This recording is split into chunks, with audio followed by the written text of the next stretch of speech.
And get in the microphone slot, we're going to have problems. You got that? Just in case we lose our voice. Let me get over here.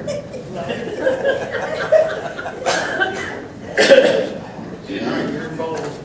All right, now, coming from a marketer, you'll understand a disclaimer before we begin the story. When somebody asks you to tell a story that you lived, you don't share the microphone, they can't hear you. all right.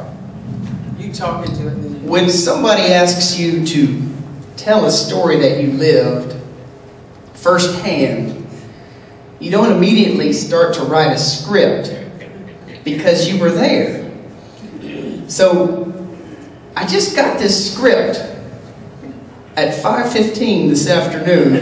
So I'm going to work from it, but I promise you, if you see me reading from it, it's not because it didn't happen. It's because I want to follow the narrative that my brother put together. blame it on me. What you are about to hear is a tale of deception. Dum, dum, dum.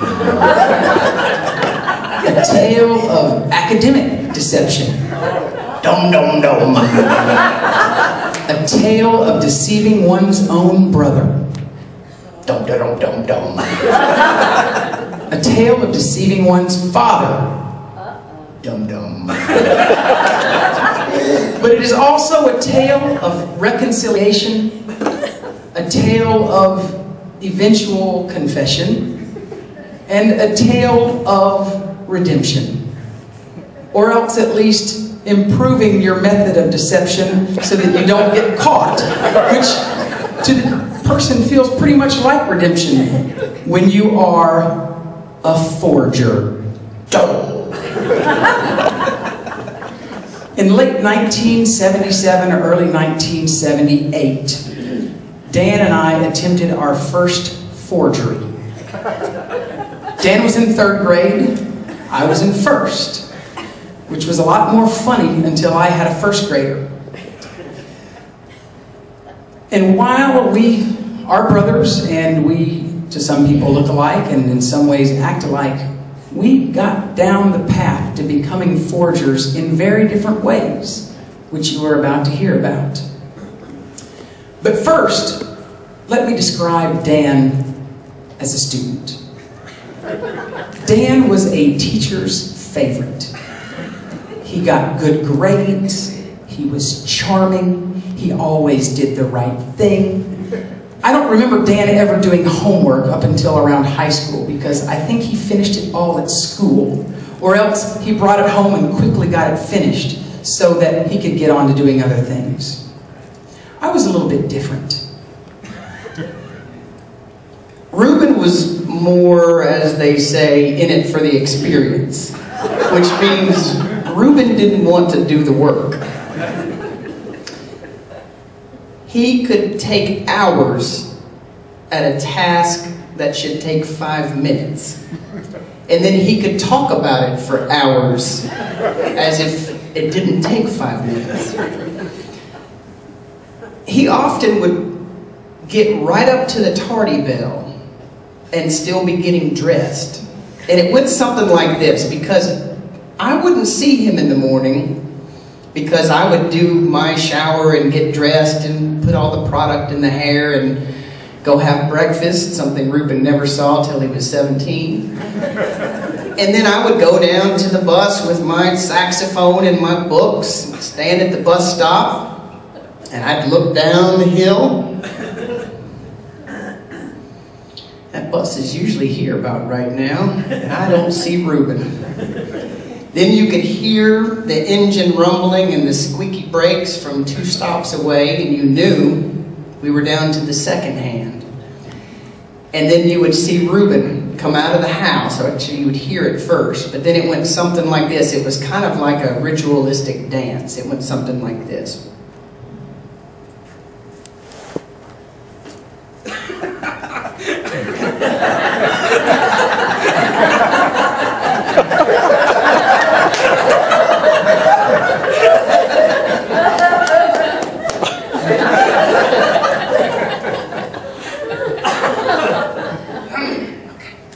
And that was before I got in the classroom. I gave my teachers many reasons to want to communicate with my parents. And there were often notes that came home, or unfinished homework assignments that came home, or failed math tests that my parents had to sign so that my teachers would know that they knew what type of effort I was putting into it. And I dreaded every time one of those things got given to me, because I knew we would get home before my dad and that I would have to find the time to give him the paper to sign. And this was a frequent occurrence. And we got home before they did, and so I would think, when is the right time? Well, when he first got home, you don't want to just serve him with papers right when he gets home. And then he had to cook dinner, and so, I didn't want to bother him with that. And then you're eating. That's not a great dinner conversation. Look at my miserable math test, Dad, kind of thing.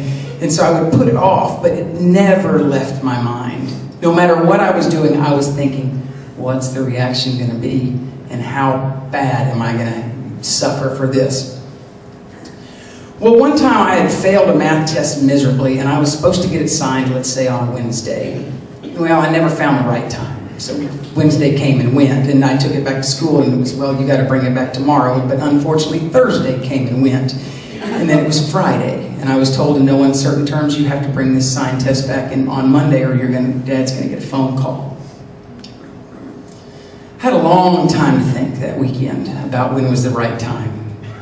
And and desperation being the mother of invention, it occurred to me, if I can get my dad's signature on this test and into my teacher's hand on Monday without him seeing it, he doesn't ever have to know. Now, I know you're probably thinking that I was dumb enough to write Dad on there or something. But I knew I couldn't write his signature because you don't learn cursive until the 3rd grade. And I happened to have a brother that was in the 3rd grade.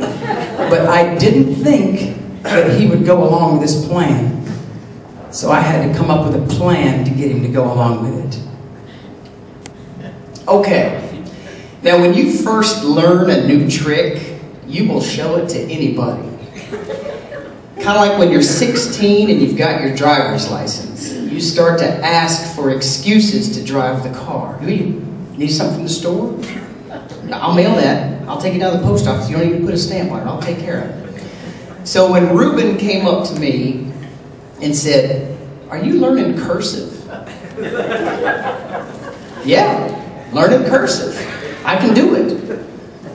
"Can you do it, really?" Yeah. Pretty cool.